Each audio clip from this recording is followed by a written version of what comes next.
everybody, today we're going to look at how to separate group data in Minitab for a two-sample t-test. More specifically, we're going to do hypothesis testing of two means. The example I'm going to use is, do customers that save their credit card information spend more? We'll use Minitab for our hypothesis testing and to find all of our calculated values. And for full disclosure, all of the data is made up. This doesn't come from any particular source. It's just randomized data to give you the example of how to do the testing. What we want to do is compare the annual total spending of customers that have their credit card information saved online to customers that do not. I'll have a bunch of data with fake customer IDs.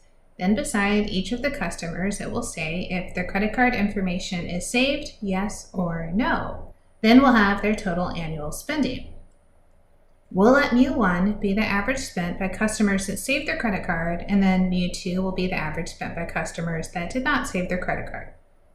Let's talk about our hypotheses. Our null hypothesis, H0, will be that mu1 is equal to mu2. This says the average spent is the same whether someone saved their credit card or didn't.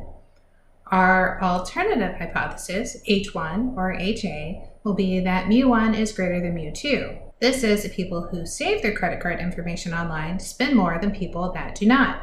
We're going to do the test at a 5% level of significance. Our first step is to split the data into two categories. Our columns currently have people who saved their credit card and didn't save their credit card combined. I took my data and I put it into Minitab. Now I'm going to select data and I'm going to unstack columns. Notice this says it's going to split the data into one or more columns into separate columns according to values in another column. We are going to unstack the yearly spent based on if someone saved their credit card or not. Then you can decide where do you want this information to go. I'm going to select go to a new worksheet. I'm going to extend the columns a little bit to show you that the first column is no and the second column is yes. Now remember, when we set this up, we said that the yes is the mu1 and the no is the mu2, so we want to remember that when we're putting this together to do our hypothesis test. Now that we've broken up our information into two columns, we can go to Stat,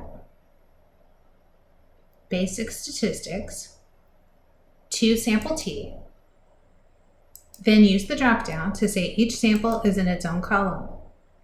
Sample 1, we want to be the yes. Sample 2, I want to be the no.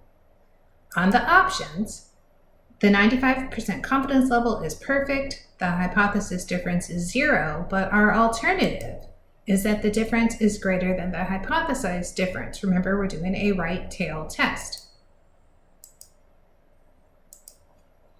In our summarized data, we can see the descriptive statistics for both of our samples. We can see the mean standard deviation and standard error of the mean for people that, yes, saved their credit card information. We can also see the mean standard deviation and standard error of the mean for people who did not have their credit card information saved. We can see the means are quite a bit different, but the standard deviations are pretty close together.